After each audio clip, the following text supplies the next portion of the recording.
I'm Mike London, and I'm here visiting with Terry Morris. Hey, Terry. It's so good. Hello. It's so Yeah, good to see you. yeah, it's great to see you too.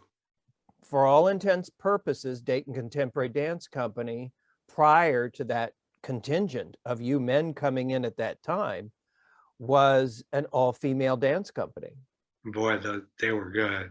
and They were they were powerful. they And were good, and we were looking up to what they could do. do you remember when you first became aware of Dayton Contemporary Dance Company? I became aware of it probably um, when I first heard that Geraldine was looking for men to join the company, and I probably had not seen them. I didn't know much about them at the time, and I can't put a date on that. But it's when I first entered their studios on Ludlow Street to, I think, for an audition, because I heard she was looking for men and I didn't know any better than to go try, so I did.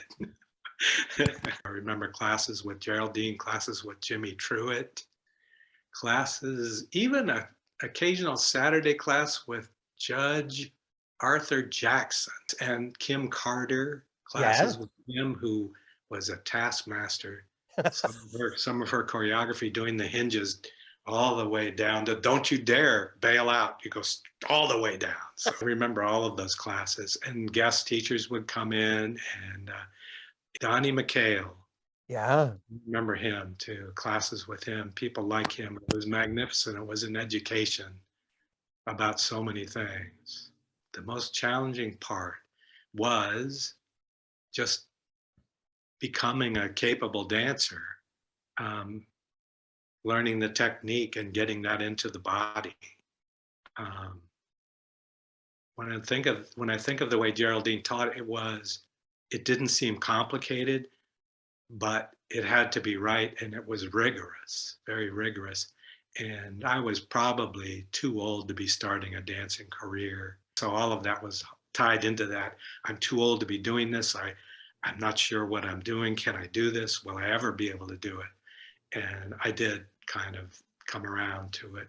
And the challenging thought of that today is more like, if I had only started younger, I could have really done it. But there was no way for me to start it earlier in my life, in my experience, in my knowledge. So I had a bachelor's degree.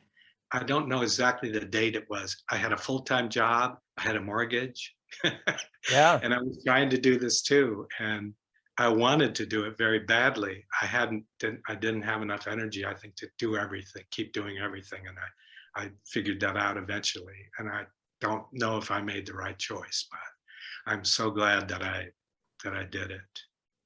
It led to other things in my life. I did have a degree in journalism, and but I wasn't really enjoying my job as copy editor mostly. I always wanted to write, and at some point, the arts critic at the Dayton Daily News at the time, Betty D. Krebs, God rest her soul, had seen me dancing with DCDC somewhere, somehow, and remembered it. And eventually she came to me and asked me if I would cover, I think it might have been, if I would write a dance review, Dance Theater Dayton, a smaller group that was being started about in that time period. I think that the artistic director was Debbie Dorado. And I thought to myself, I don't know how to do that, but I said, sure, I'll do that. So I did that, and she had me write a couple other things. And then at some point, this was when the Dayton Daily News and the Journal Herald were still kind of apart, but owned by the same company. And they were starting to merge. And at some point in there, the music and dance critic for the Journal got fired for plagiarism. And the publisher called me into his office and asked me if I would cover the Dayton Ballet that night. and I had to know why, and I wanted to see the evidence of the plagiarism, and it was obvious to me that it was. And so I said, sure. And that led to that. And eventually I became the dance and theater critic at the Dayton Daily News. And I would never have done that, never ever, if I had not come to Jeraldyne's studio and if she hadn't let me dance, made me dance. So it's a long story, but everything is lined up with that, how it changed my life. I won awards for my writing statewide and went on and got a master's degree. And anyway, so many things were built on that foundation. And who knew? Jeraldyne had an inner power to inspire you to get it right. And that was going to take a while, and you were going to do it. And none of that was verbal. Very little of it was verbal. It was a power that came from her. I still remember the night before those of us, the men who were came into the company at the same time at that beginning of her taking men in, the night before our first performance, our rehearsals. I can't remember the name of the piece. It was a spiritual. We were like church deacons. She had us do that piece after she sent everyone else home. She had us do that piece again and again and again. And there was a point early on in the rehearsal, I thought, hey, that was pretty good. She must be happy with this by now. But she wasn't, again and again and again. And to the point where it became something our bodies did. We no longer had an awareness of judging how we were doing it. We just did it, and it became us, part of us, and she got that out of us. And that's exactly what she wanted, I'm convinced to this day. And she had high standards. She had very high standards. And so I learned that from her too. And sometimes I had to write about dance companies in a critical way. And whew, I hope someday I'll be forgiven for that, but I did. And I tried to apply what she taught. And of course, I couldn't come up to that level, but the best part, sometimes you would see Jeraldyne smiling. Usually it was outside the studio, and she would be happy out in the world or talking to people. And that was a great thing to see. I still remember her smile. So you're right. You didn't see a lot of that in the studio. And I had the benefit of that sometimes back in the office. Yeah.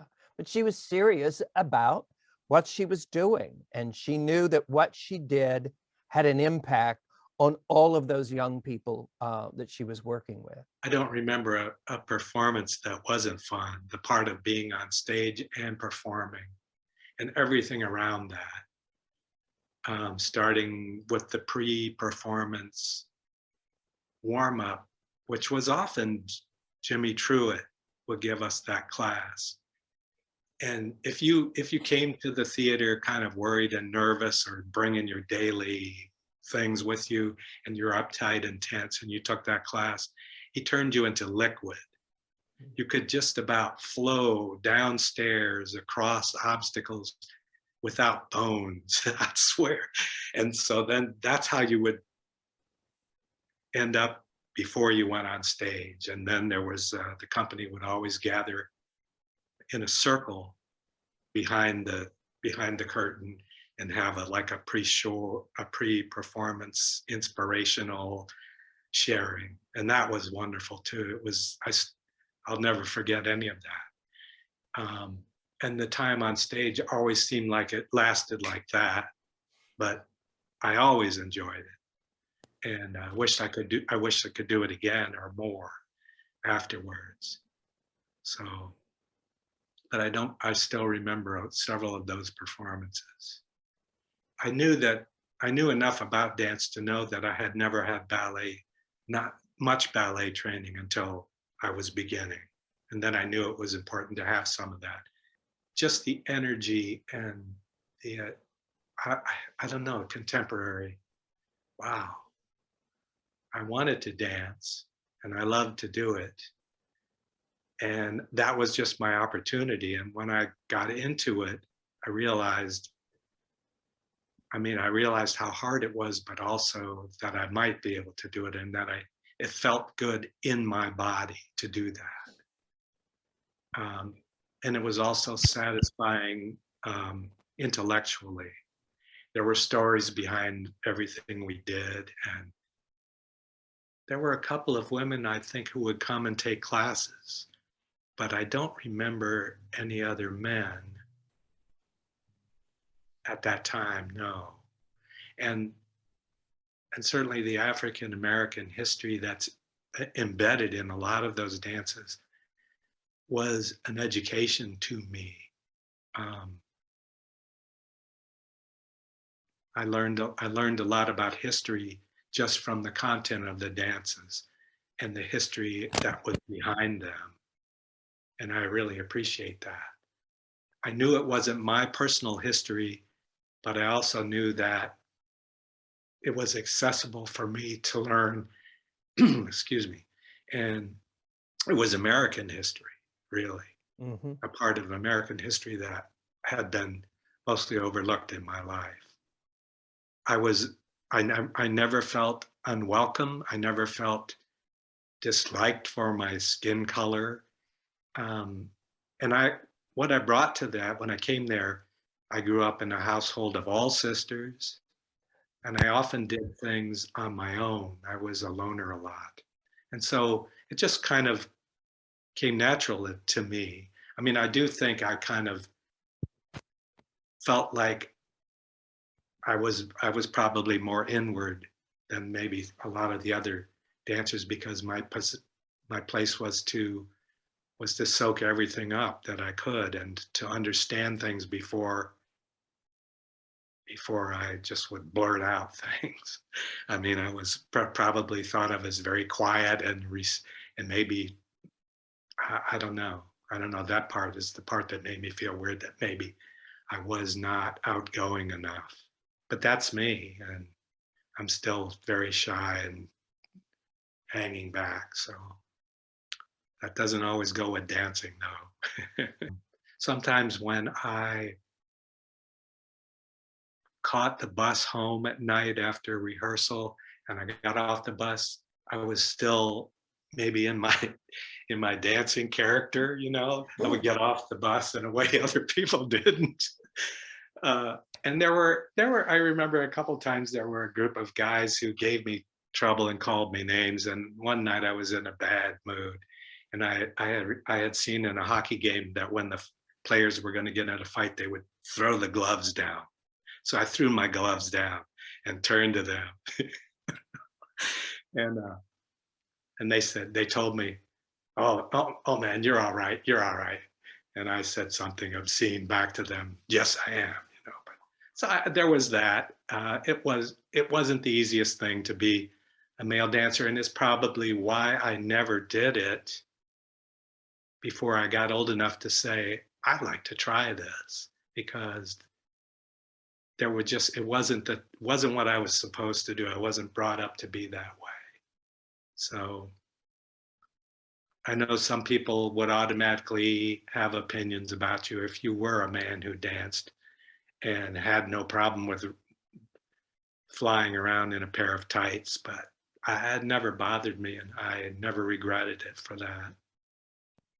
And I always got along with all of the other men I danced with too, without any issues, no matter what their preferences might be. So it was just a good experience. The group that you came in with, when you came in, I will tell you this much: it was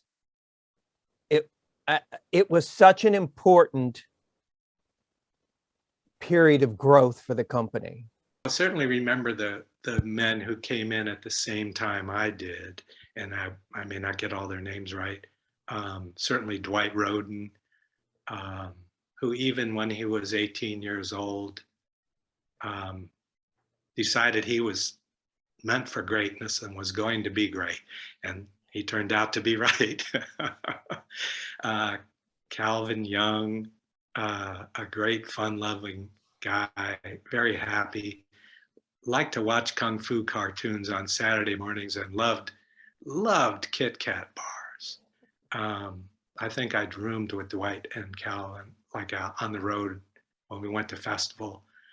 Robert Mcadory, Percy Vera III, who I remember riding a long bus ride trip. I think we were going to Long Island and then festival in at Cornell, well, Ithaca, New York. There were other guys, certainly Kevin Ward, who Jeraldyne brought in and assigned him to make something of us. And God bless him, he did somehow. He did. I don't know how he, I don't know how he survived that. And there were certainly others. Lamore, Dick Chapman, tall, elegant man who I think is a designer. He was so tall, and I'm not. So, but these guys, they were all great men and a lot of fun to be around. Never in bad moods. You know, I was probably thought to be in a bad mood because I was quiet, but very outgoing and easy to be with, and never judgmental about my attempts at dancing. I don't remember if it was Jeraldyne trying to teach us to do it, but we were all trying to lift the women. And at one point I was lucky enough to be paired with Sherry Williams, which, you know, that's the only time I'll be in the same league with her.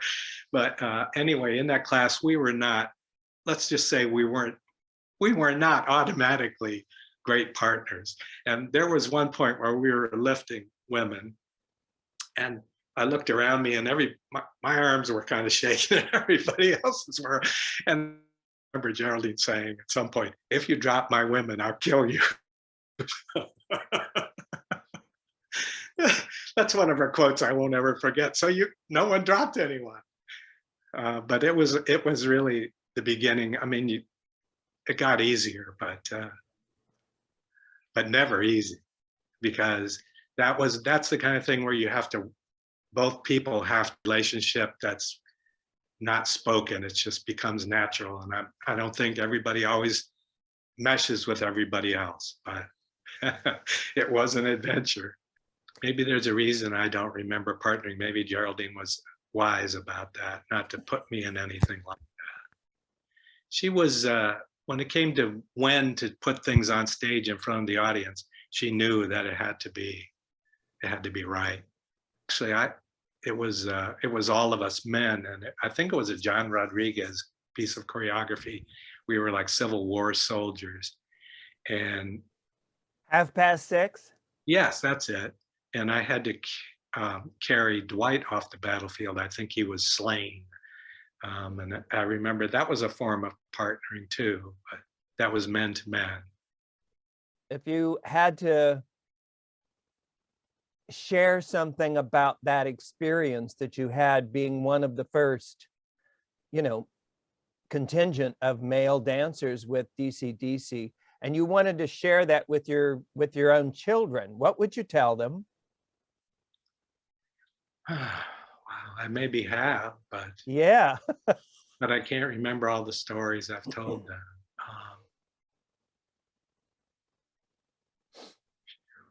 Because they never saw me dance, and I have no record of it. I have no photographs. I have no programs. I have nothing but what's up in here. Yeah. And a couple aches in my right thigh.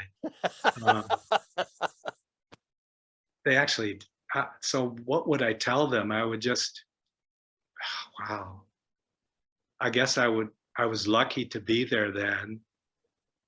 I was lucky that they let me come in and dance, and otherwise I might never have.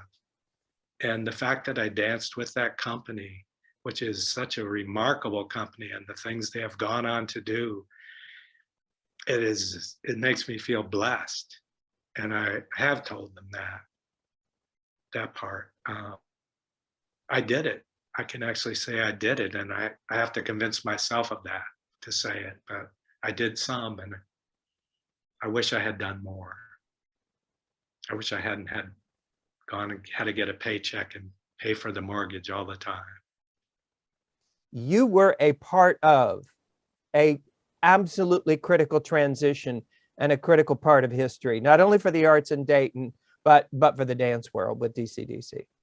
And I'm lucky to have been a part of it, and I'm proud to have been a part of it.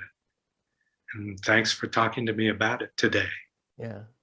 Terry, thank you very much. I hope I see you again soon in the real world. Yes. Yes, Yeah. in the real world, without the, well, maybe even with the masks, Yeah. In the Yeah. meantime, I send big virtual hugs to you, okay? And I send them back. Yes. All right, take care of yourself. Bye, Michael. Thanks. All right. Thank you. Bye-bye.